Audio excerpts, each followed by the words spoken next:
This is Create the Next from ProCFO Partners, where every week we explore strategies and ideas for financial management and growth to help today's businesses put their financial picture in context. Chris Bentliff with ProCFO Partners back with Create the Next, our weekly podcast, and I'm here with John Chaple. And John, we're talking today about planning. And Halle and I, Halle Farty, have talked a lot about this, 1 year, 5 year, 3 year plans. And you're really thoughtful about a 3-year plan, which I think is interesting because some of us have trouble planning for the next quarter. Or we might have some big ambition for the next, how many of us started 2020 with a big plan and we're looking back and none of that happened? Talk to me about a 3-year plan. What's the value of looking forward? What's the value of getting outside my comfort zone of what I feel like I can immediately control and getting maybe a little bit more adventurous in the ways that we can think, but then grounding that in reality, in the practical aspects of business?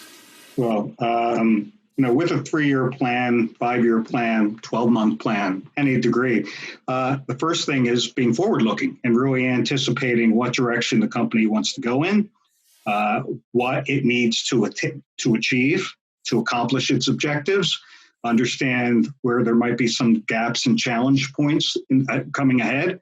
And with that, how will the team together work on those issues and opportunities to realize the potential? Do I discover those things as part of making a 3-year plan, or are those part of my 3-year plan? Understanding where there's weaknesses, understanding where there's opportunities. Is that something that I chart along the way, or do I need to kind of feel like I've got those things squared away before I can set a vision for the next 3 years?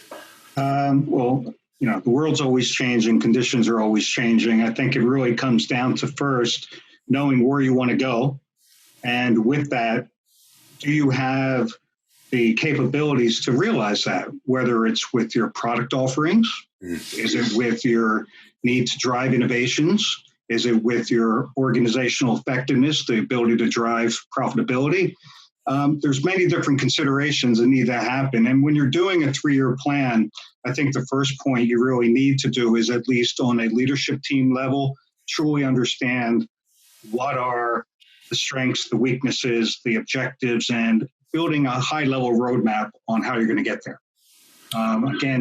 Dropping down numbers on a top-down perspective that I want to grow 50% per year for the next 3 years, that looks nice in PowerPoint. The real question is, when the rubber hits the road, how will you achieve that? And working cross-functionally, understanding, again, our commercial strengths and weaknesses and the opportunities, our supply chain, and whether or not, to the extent that we are going to grow that level, do we have the suppliers in place or our own manufacturing capabilities to achieve that? Do we have the infrastructures in place with people, process, and technology as we scale the business to support that growth?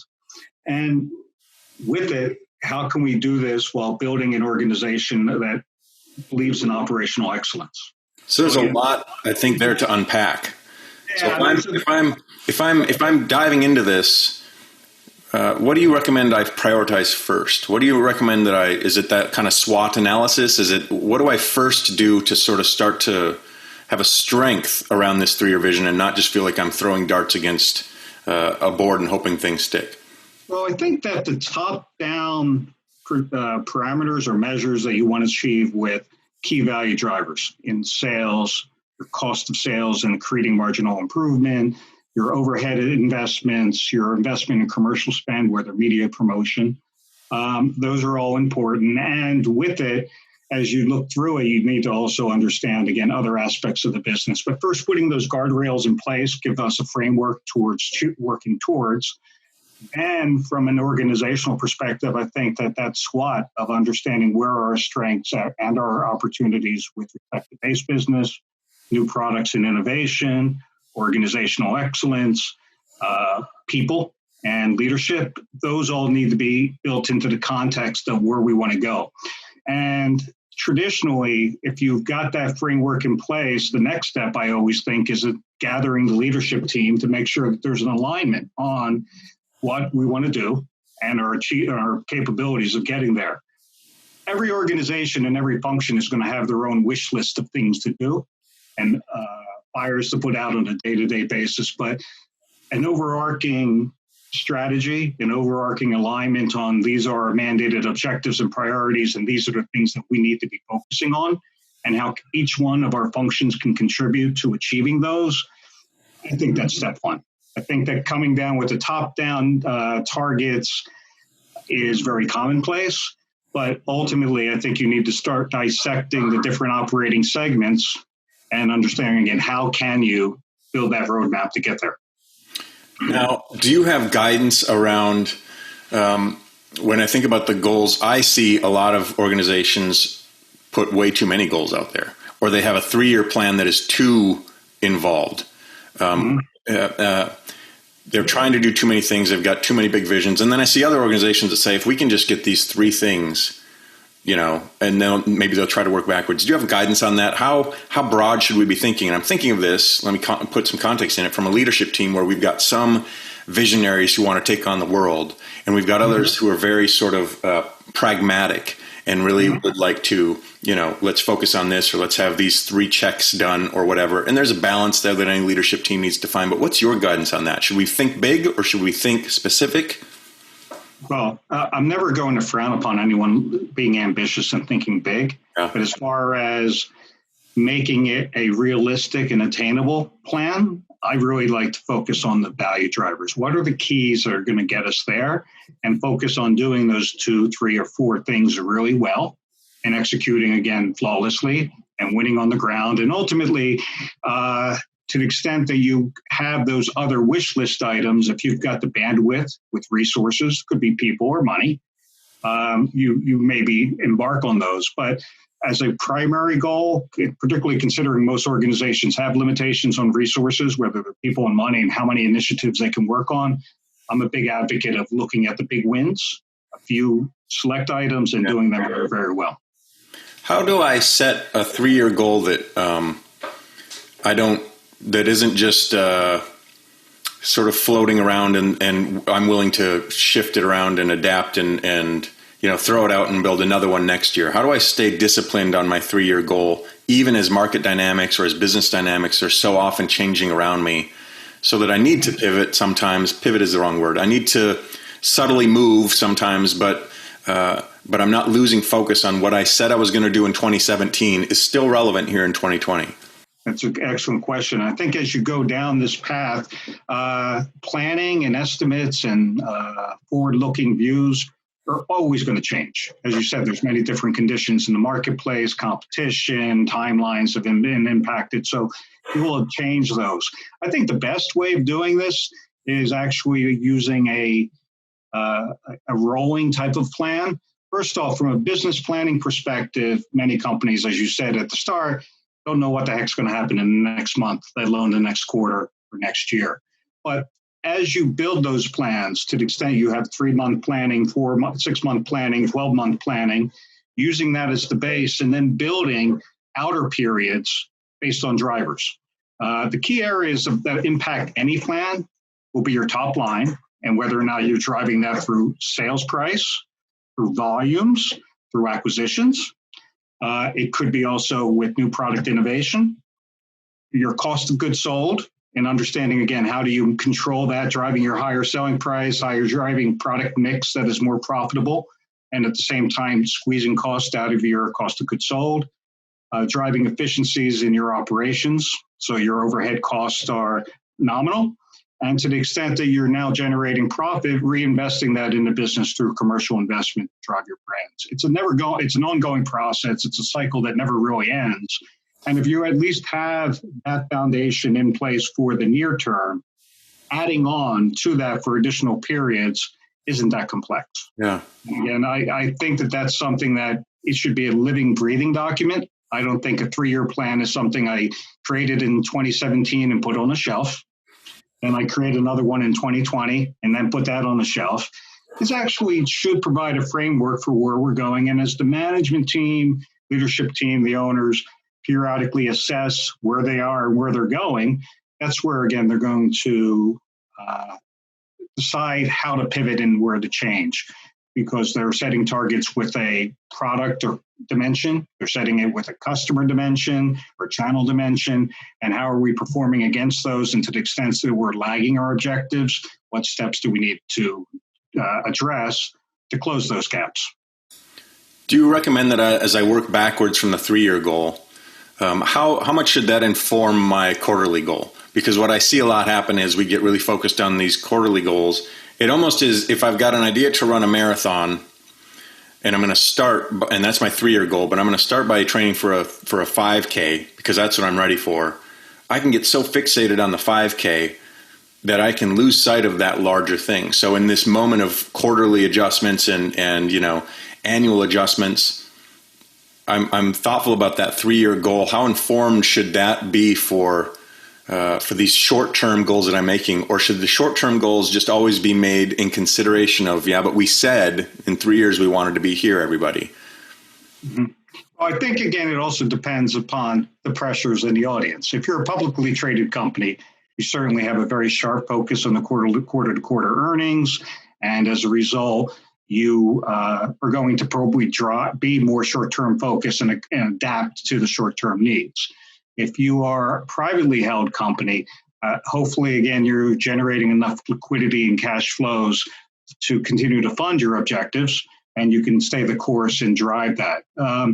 The importance of year-on-year improvement is always going to be there, and I think you need to measure that and needs to be incorporated in the goals. But the sensitivity to a quarterly earnings and what did you do for this specific quarter varies based on the nature of the company. Certainly a startup, early stage business, a privately held business is not necessarily going to have the same pressures for quarter-to-quarter earnings as a publicly held entity. That's really interesting insight. Talk to me about people for a minute. How important is it that my team is bought into the 3-year goal? And especially, what do I do when they're not? What do I do when there's something going on where this isn't quite what I signed up for? Do I try to nurture those folks, or do I have to sort of say, look, this is the team that we need to build around us, and that might mean some tough decisions? What's your guidance on some of that? I think that the guidance needs to come from the top of the house. And with that, and I say top of the house, including all the functional leaders. So with that, you need to gain alignment with the leadership team.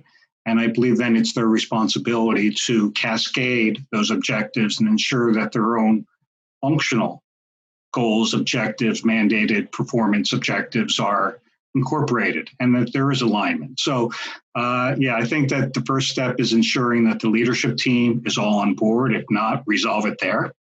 And then after that, as champions of that mission, they need to cascade in their organization and gather the buy-in across their team. You make a great point about the different pressures that are being faced from a publicly held company. The 3-year plan isn't necessarily so. There's a vision there that we kind of have to stick to versus the privately held. In my experience, those are the companies that can just be. You could pull out that PowerPoint from 3 years ago, and you're talking about a completely different company. It doesn't even.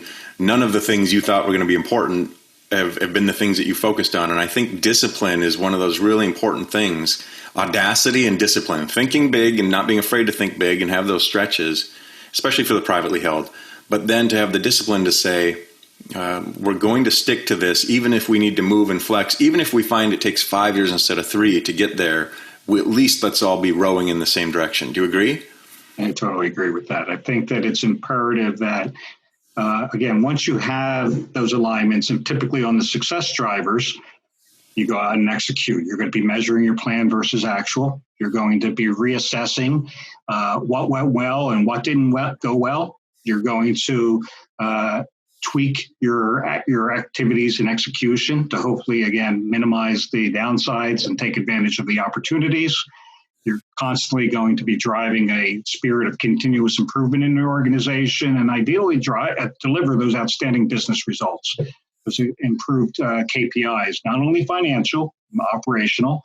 And the process begins again from a typical budgeting process. And again, I see a 3-year plan as just solely being an extension of this. And it's really important, particularly for smaller held companies, because they are going to have pressures and seasonalities or cyclical natures of their business. Payroll weeks are going to be more cash, require more cash. If you're looking at your supply chain and you're doing assembly yourself, are you going to have to manufacture yourself? Do you have to invest in further machinery and equipment? Do you need to align with different strategic partners for sourcing? Those types of things are also going to be benefits of a longer term plan. I don't think anyone is building a plan that my revenues are going to be flat for the next 3 years. Right. And, so if you're going to grow, how are you going to do that? Commercially, gaining distribution, getting your products into the places where consumers or buyers can have them. And again, continuing to innovate, supplementing that product portfolio, constantly reviewing your cost of those products to drive higher gross profit. And as I said before, the administrative cost of running the business and the amount of monies that you're investing in commercial to continue to grow your brands and grow your products needs to happen. You need to control your costs, generate more cash profits, and again, ideally drop that to reinvest in the business as well as to higher EBITDA. John Chaple from ProCFO Partners, just kind of a roadmap for us to think about in the next 3 years. So much great specific advice in our conversation today. Thank you for sharing some time and expertise with us today. Can't wait to have you back and keep talking about this stuff. All right, great, Chris. I thank you again for the time, and hopefully you'll have a great rest of your week. Yeah, you too. Thanks. Thank you. Thanks for watching, and a special thanks to our subscribers. Consider becoming one today. Visit ProCFOPartners.com for more strategies and ideas for financial management and growth to help you put your business's financial picture in context.